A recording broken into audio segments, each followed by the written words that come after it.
Hi everybody, this is Kevin and welcome back to another video. And today I'm going to be sharing my thoughts on Atelier Ryza 3, Alchemist of the End and the Secret Key, which is the third and final game in the Ryza trilogy, also known as the Secret Trilogy, which I just realized this the other day. All the subtitles have secret in it. You know, we have Secret Key, we have Secret Hideout, and we have Secret Fairy. So call it the Ryza trilogy, call it the Secret trilogy, call it the Thick Thighs trilogy like some people do. Whatever works for you. But anyway, if you didn't already know, I'm a pretty big Atelier Ryza fan. I played and reviewed the first two games earlier this year, and I absolutely loved them. So with that being said, Atelier Ryza 3 was my most anticipated game of 2023. Now, does it live up to the hype? Well, you have to keep watching to find out. But the first thing I want to start with is the fact that so many reviewers have said, skip the first two games and just start with Atelier Ryza 3, because there is a prologue movie. It's around 10 to 15 minutes, and it recaps the story events of the first two games. Now, I would respectfully disagree with that, because one, we're talking about two 40-hour games, and we're going to condense the story into a 10-minute montage. That's strike one. But strike two, more importantly, is you're not going to appreciate all the quality of life improvements from one game to the next. You know, with the first game, you just have your basic 3 party members in a battle. It's action turn-based combat, a simple crafting system, and it's just basically a comfy slice of life story to it. The second game, you know, the stakes get a little higher. They add a skill tree with the combats. There's 3 party members, but now there's a reserve party member to swap in and out, and they improve a lot of things. And then with the third game, they just go to town. There's open world, more advanced crafting, more advanced skill tree, 3 party members, but now there's 2 reserve party members. So to me, you got to start with the first game and work your way through it to the third game. I guess you could skip. If you don't care about the story and just want to explore the world and fight monsters and stuff, then by all means, play the third game. But if you're in it for the long haul and you want to experience the story, please start with the first game, because that's the other thing too. With the first game, takes place, it's the summer before all the characters turn into adults. They're around like 17, 18 years old. Ryza and Stout wakes up one morning and says, oh, I want to go on one adventure with my friends, one last adventure before we have to say goodbye. And they end up saving, not the world, not yet anyway, but saving the island from these monsters called Felucia, which are coming from the underworld. And it's a really sweet story.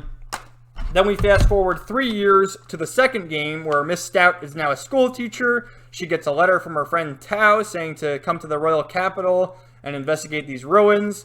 She reunites with all her old friends while meeting new friends, Sari and Clifford. More on them in the spoiler section. But also, in particular, meeting her friend, the Secret Fairy himself, Fee. So, you got that.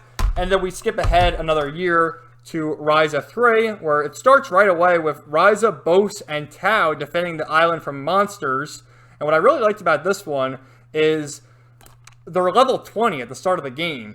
And there was a fun thing in Ryza 2, right? So in Ryza 1, she had the secret hideout, all her tools that she crafted and whatnot. And then she travels to the capital, and Tao or someone says, where are all your tools? And Ryza's like, I couldn't bring them on the boat. So it was cool how they worked that in to the story of, oh, I didn't bring my tools because, I can't carry them all. And then with the third game, you have the ability to craft all the tools right away. You don't, have to wait for the story to unlock them. So there's little things like that carry over. But the main plot of Ryza 3 is the mysterious Kark Isles have appeared out of nowhere, like an RKO out of nowhere. And they have disrupted the trade in the ports and whatnot. And so Miss Stout and her friends have to go and investigate, and hopefully she can use her alchemy to solve the crisis. And they add new mechanics, such as the secret keys, which, I'm not really a big fan of the keys. It's a gotcha, random element to it, in that you need certain keys to progress in the story to break barriers, but the keys are all random. Like, you start with these hollow keys, which give you lame attributes. I think the keys are classified as common, uncommon, rare, and super rare. And obviously a common one's not going to do any. You need rares and super rares.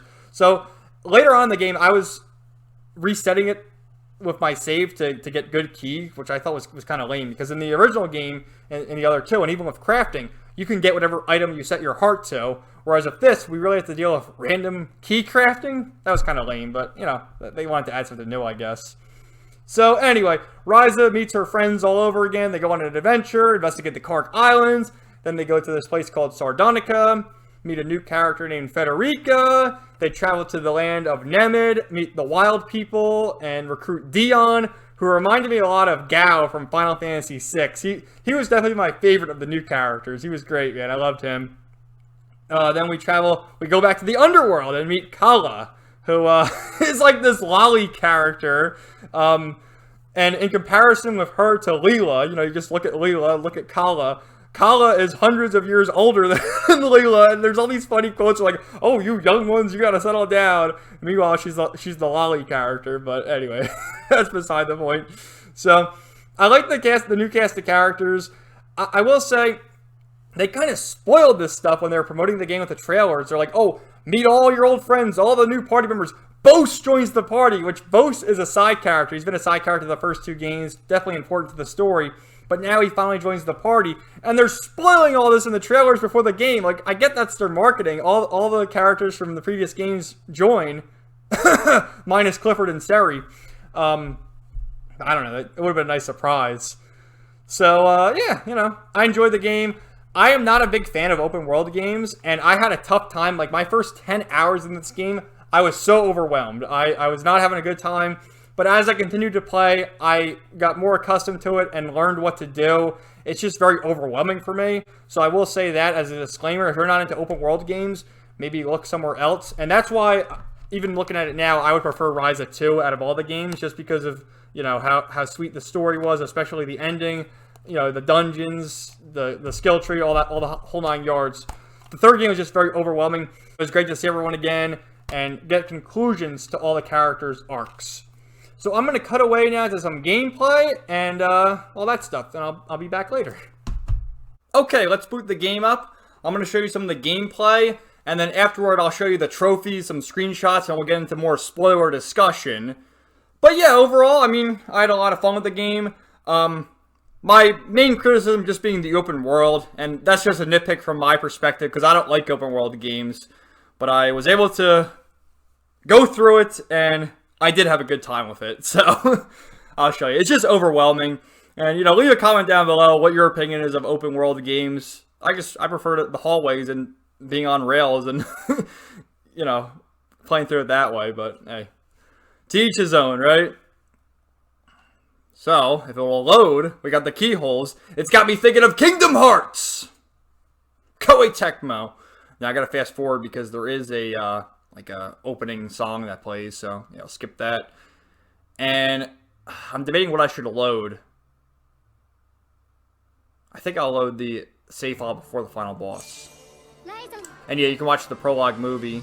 The star means you beat the game.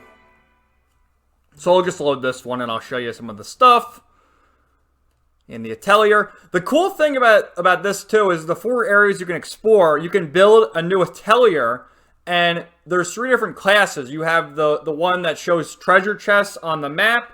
You have one, it's called the Laboratory, which increases skill points earned. You have the one where you can plant seeds, and all sorts of good stuff. So Ryza and stat looking great. I should start with this too, with the changing room, because all the different outfits. So with me getting the premium box, I got all the DLC outfits. So what do we have? We have this one. Yeah, this is when you beat the game. Everyone gets the bikini, because there is a hot spring scene in this game. There wasn't any I mean, there's always the fan service because of the attractive characters, but there's a fucking hot spring scene in Atelier Ryza 3, and it was great, man. So here's another one, right? I don't know what the hell that is. Is this another Gus game? There you go. Another bikini one. And people are going on about, the game's censored. What the hell are you talking about? That's her default outfit, but without a jacket. That's the outfit from the first game. And the outfit from the second game. I still think the outfit from the second game is the best one, but I had the default outfit going. So we have that. Same with Claudia. Right? Good stuff. Good stuff. I'm gonna go through them fast, but I can show you Ryza. Lent. I don't know. Len's cool. Tao. We'll just show you the girls. Patricia. Oh, yeah, Patricia returns. Did I mention that earlier? Yeah, she returns after her boy, Mr. Tao. Alright. That's her outfit from the second game. Emple! What a legend. Emple returning. Leela returning. Which, check this out, because Leela is way too busty. They had to give her a one piece because she's too thick.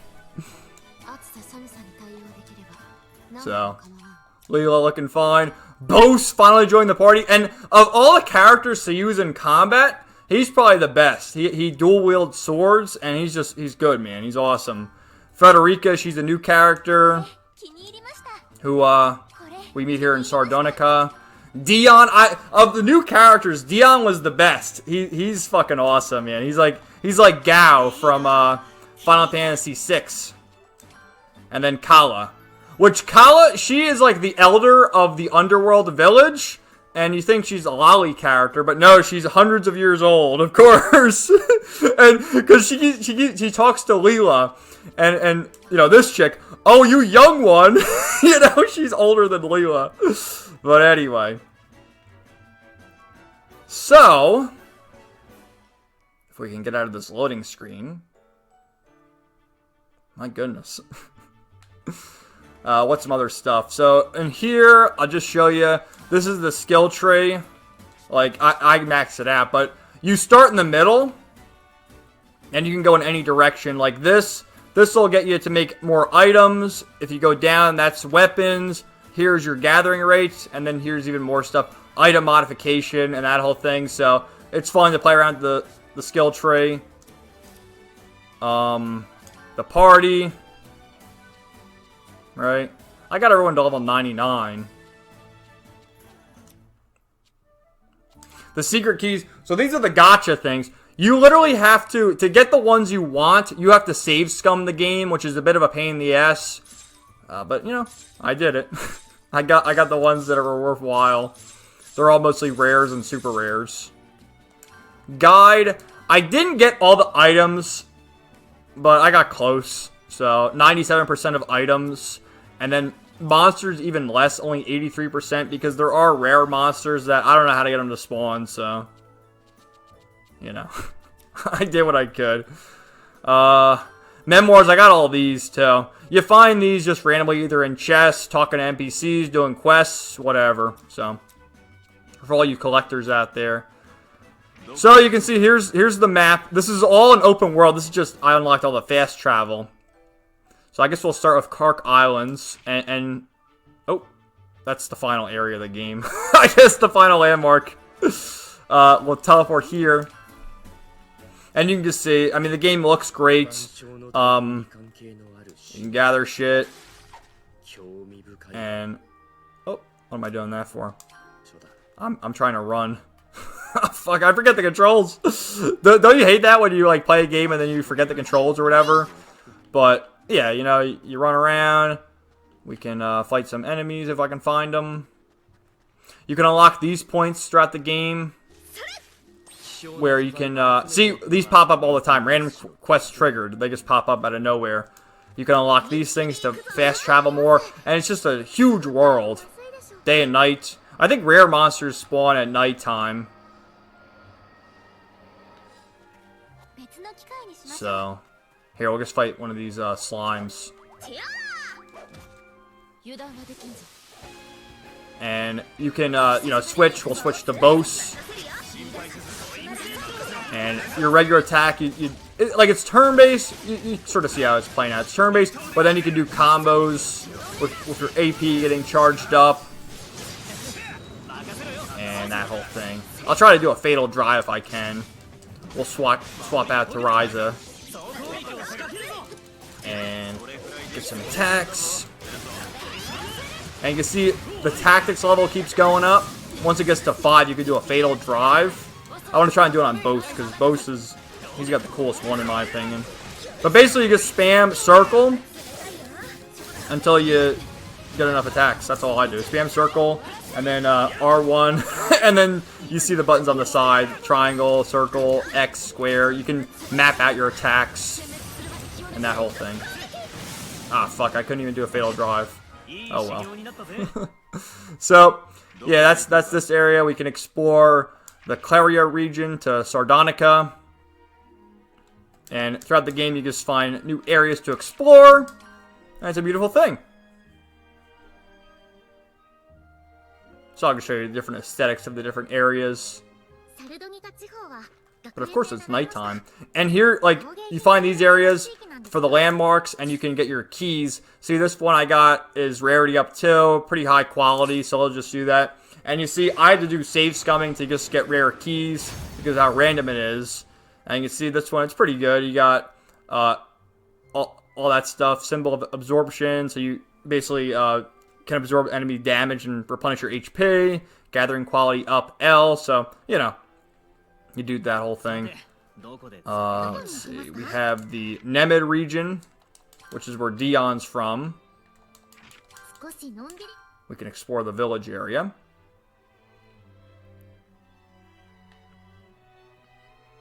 And you get the idea. So I'm gonna say this is the spoiler section now. If you don't want to know about spoilers, I guess thanks for watching the video, and we'll talk to you guys later. But for those who don't care, I'm going to show you some of the screenshots, and we'll talk some more about it there. Now, I'll start with this. So these are all the different little illustrations you get for certain scenes. This is Ryza with her alchemy when she creates a new item. So cute. This is her when she sleeps. Again, people who go on about the fucking... They censored it. Dude, look at her. Holy shit, man. To pass the time, if you don't want to fight the monsters at nighttime, you sleep. Some quests you have to sleep. And you see that. I mean, holy shit. This is at the start of the game when she reunites with all her friends and they go explore Kark Islands. This is meeting Federica. Meeting Kala in the underworld and more of the Orans. Dion getting permission from the chief so he can go on his adventure with Sis. That's what he calls Ryza, his sis. Being reunited with Fee. I love this, dude. I knew this was going to happen. I'm glad they didn't spoil this in the trailer. But I knew. As soon as Ryza 2 ended, you know, it was a very heartfelt goodbye where Fee had to go back to the underworld because he's a fairy that, if he lives in the human world, is slowly dying. So we had to say goodbye at the end of Ryza 2. But of course, going back to the underworld, we're reunited with him. And you see the star necklace he's wearing? It was all damaged, and there's a quest where Ryza repairs it for him. And I love Fee, man. Like, it's so cute. And it's just such a sweet scene. This is Empel and Leela confessing their love for one another. I love it, dude. You gotta love it. So, he's tying the knot with the big titty waifu. Now, I was a bit salty about this in the beginning because I have said Bose would be perfect for Ryza. But if you remember, this woman here, Kilo, she was in the first game, and Bose felt guilty for how they took advantage of the underworld. The first game, they were taking the water from the underworld and leaving it, you know, to rot. And he vowed to make amends with her. And I guess ever since the first game, he's been thinking about her and proposes to her. Gives her that. It doesn't look like a ring, but whatever the hell it is, he gives it to her. And Bose gets married with Kilo, or Kylo, however you pronounce her name. So, you know, it's sweet, but I would have preferred if Bose got with Ryza. What can you do? And then this is the end. At the end it says Finn, you know, finished. But this is like back from the original game when their outfit's there. Like, look at how little Tao was. The dude really grew up. But yeah, so it starts... Now, this was a glitch early on in the game with the screenshots of Koei Tecmo. They had big letters, and it kind of blocked out some of the dialogue. But, you know, it starts with Bose and Tao defending the village from monsters, and then they go on their quest. And you get all sorts of fun stuff. Reunited with Lent and Claudia. And there were some really great moments with Lent and his father. Yeah, so Lent's father was a former warrior who became a drunk, and Lent has always been like, fuck that guy.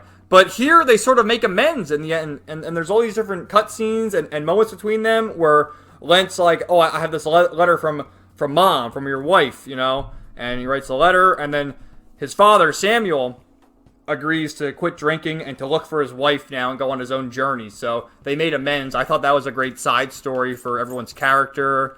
Oh, again, about the fan service. So, you know, crawling under the the rocks. Right? Let's see. This is building the Atelier. You get a land beast, a water beast, and some other beasts to help you overcome obstacles. This guy, you can climb up waterfalls. So there's all sorts of crazy shit you can do in this game. What's this? Is this like flirting with boats? I think it's flirting with boats, but I can't even read it because of the screenshot. That's why it would make sense for them to get together. Yes, this was so good. Lent duels his father, and he beats his father. But first of all, look at the size of their blade. He's like, he has a two-handed sword, and his father has a sword that you know, he uses a shield in the other hand. So, I mean, naturally, he'd beat him. And he's like, oh, what the fuck? And he gives him the letter from his mother and Samuel's wife. This is the Fatal Drives. They do a cool animation and you know, get their pose. So I try to take them when I could. Bosa's Fatal Drive was the best. And Dion, I love this dude. He joined the party. His Fatal Drive. And Patricia, she's looking for Mr. Tao, because she loves Tao. So, great party members. Reunited with Leela and Empel. Right? What else do I want to show you? Here's like a flashback to Faye. And here's the chief from Nemeth. He was a cool character. I liked his design. Here's here's one of the beasts. Yes, I think this is right before the hot spring. Yeah, here it is. So the camera zooming in on her tits. Don't you want to get in that hot spring? And damn, they got in the hot spring. All right. My goodness. And they didn't show the men getting in the hot spring. It was an all-female hot spring. So the men were just outside, you know, with their noses bleeding, I guess. It's paradise. It sure was. So, oh, and Kala, once she left the underworld, she made these cute expressions exploring the other world because, you know, she's never been outside the underworld. And I thought that was so cool because in the story, she's hundreds of years old and she's like, oh, you young ones, you gotta calm down. This was badass too. Lent slaying the dragon. This is one of his side quests. So cool. Here's Samuel again. That's Dion eventually getting permission to leave. The reunion with Fee. Yeah, Ryza hears him. Fee! And then Fee comes flying over. Oh, it's so sweet. Fee! And then Kylo, we see her again. And that's his broken necklace, which we repair. And he goes on Bosa's head. That was in the second game. He always went on top of Bosa's head because he was comfortable there. And Bosa gets all pissed off. But the cute little guy. So sweet. Oh. So yeah, then that's Ryza's mother and father making amends with Samuel. And that whole thing. What else do I have to show you? This is getting ready for one of the final battles. There they go. Ready to fight. And yeah, they end up fighting. It's called the Code of the Universe. Basically, God. Which is so fucking stupid. I gotta say, the final boss is fucking stupid. And the party loses. They get their ass kicked, and they lose. Which, I was beating the boss. But once you get to half HP, you automatically lose just because. And then to the rescue comes Fee, healing the party and giving you all sorts of buffs and debuffing the Code of the Universe. And ready for round 2. And then you beat it. And that's that. And then after everything's been solved, the islands, the Kark Islands disappear. And everyone goes on their ways. And just like the second game, you have to talk to each of the characters and say your goodbyes. And I love this one too. This is why I love Dion so much. When they all go on their separate ways, Lent says, "Come with me, Dion. I'll show you how to travel without all the conveniences." And, you know, he takes him on as his student. So they all say goodbye. Ryza talks to her parents and says she's going to leave the island too. And you got to do what's best for you, daughter. Right, so we get some cute moments with Claudia. Right, we get this one with with Patty and Tao. What are you doing? Oh, it's not what it looks like, you know? You got that whole thing going on. We have Agatha, who is proud of you, how much everyone's grown. Federica, who's now has the 2 guilds. Yeah, they all have their side stories going on with the crafts, with the, with all that shit. Ryza saying goodbye to Fee.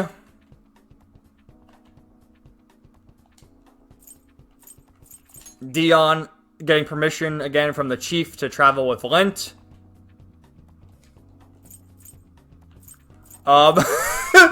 Bose's father getting all pissed off, like, you proposed to who? You know?